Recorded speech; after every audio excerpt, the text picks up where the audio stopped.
Ya, Lanstok, kita lanjutkan kembali masih bersama pakar tata kota Yayat Supriyatna. Kang Yayat, ini kalau kita bicara soal MRT, ini kan memang yang fase 1 saja juga sebetulnya kita lihat sudah banyak masyarakat yang menggunakan.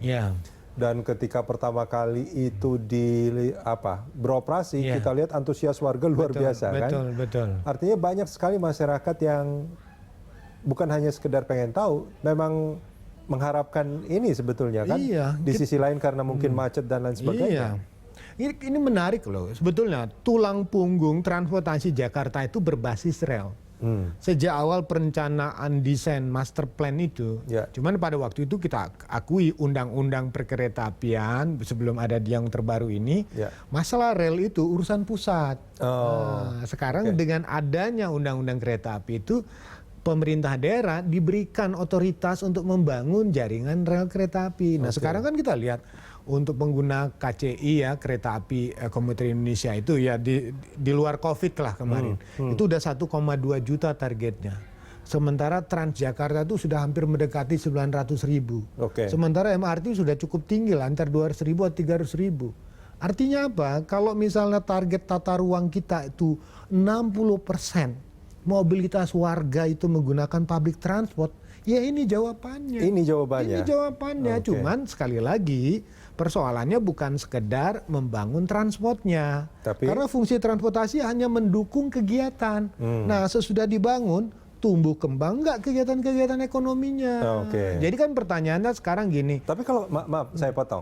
Kalau kita melihat yang sekarang, ini jalur yang sekarang sudah dibangun saja. Kalau tadi kan logikanya ini dibangun terus ekonomi berkembang. Kalau sekarang bukannya ekonominya sudah berkembang? Ya pertama begini, membangun stasiun hanya stasiun saja enggak.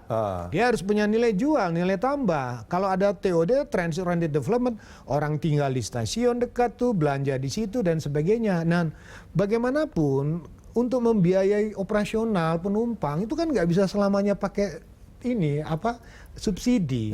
Jadi PSO, Public Service Obligation. Pertanyaannya harus ada nilai tambah pendapatan lain. Nah pertanyaan sekarang contoh, kan sudah ada stasiun MRT branding PT. Ya kan sudah kita lihat, saya tidak boleh sebut nama misalnya kan. Sudah ada stasiun-stasiun branding, tapi kan pertanyaannya tidak semua stasiun itu punya nilai jual yang tinggi. Nah, contohnya misalnya kita ngambil sekarang dari HI, itu sampai Blok M itu brandingnya luar biasa. Tapi pada zona yang neighborhood, yang lingkungan perumahan, itu bagaimana menjual kawasan, itu menjadi tantangan sendiri. Tapi itu dibutuhkan kan? Dibutuhkan. Karena memang mulainya kan dari sana, dari suburb kan, dari perumahan itu. Dari pinggiran. Jadi pertanyaan bagaimana pemanfaatan nanti kalau sudah ada badan usaha yang memang ditunjuk untuk bekerja sama dengan PT MRT mengembangkan kawasan tersebut.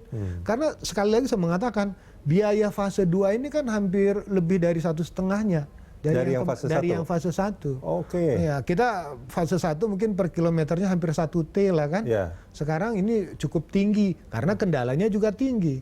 Nah, pertanyaannya bagaimana bentuk pengorbanan dari biaya besarnya biaya konstruksi itu suatu saat bisa tertutupi oleh pengembangan kawasan-kawasan sekitarnya. Ini jadi semacam investasi jadinya. Investasi lah. Karena sekali lagi kalau target rencana tata ruang itu 60% Jakarta itu dengan menggunakan mobilitas public transport, pertanyaannya tulang punggungnya mana?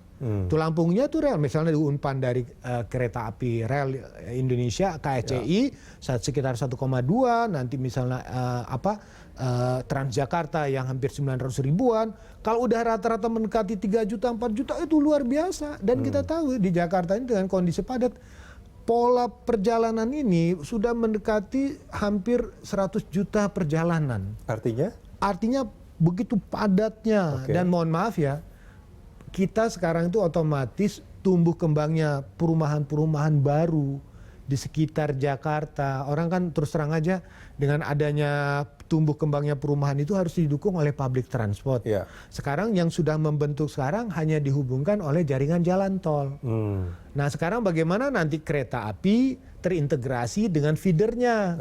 Nah, jadi orang misalnya dari rumah itu sudah sekali bayar, naik Jaklingko, naik Transjakarta, naik MRT. Nah sekarang kan mendorong integrasi dari kereta api PT KAI, PT MRT, Transjakarta dengan operator lain cukup dengan satu tiket. Misalnya kan dengan membayar disubsidi, ini luar biasa. Nah, jadi pertanyaan bagi kita adalah jangan hanya kita melihat, wah ini mahal.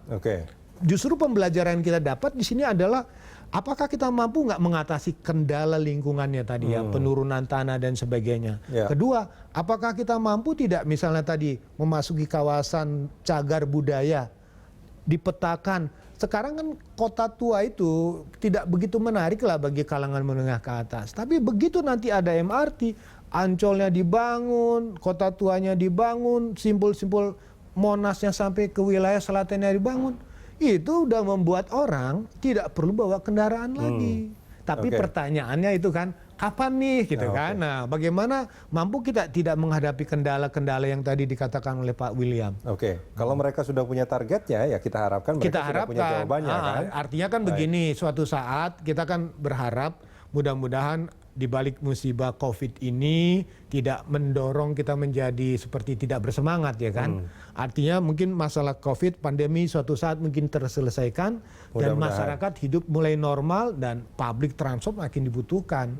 Itu betul-betul pekerjaan besar karena terus terang aja kita makin lama kalau kita tidak melakukan ya makin kalah. Yang penting public transport itu harus pertama mungkin tepat waktu, aman. Kalau nyaman, tarifnya agak terjangkau lah. Murah. Jangan murah. Ini terjangkau ya? Terjangkau, disubsidi sama pemerintah. Dan mudah diakses. Mudah diakses. Jadi betul-betul juga tidak boleh lupa harus terintegrasi. Dengan moda yang lain. Dengan moda yang lain. Jadi betul-betul bisa kita maksimal. Terima kasih banyak sudah bersama kami di Landstalk. Ya pemirsa, Landstalk masih akan kembali usai jeda sesaat lagi.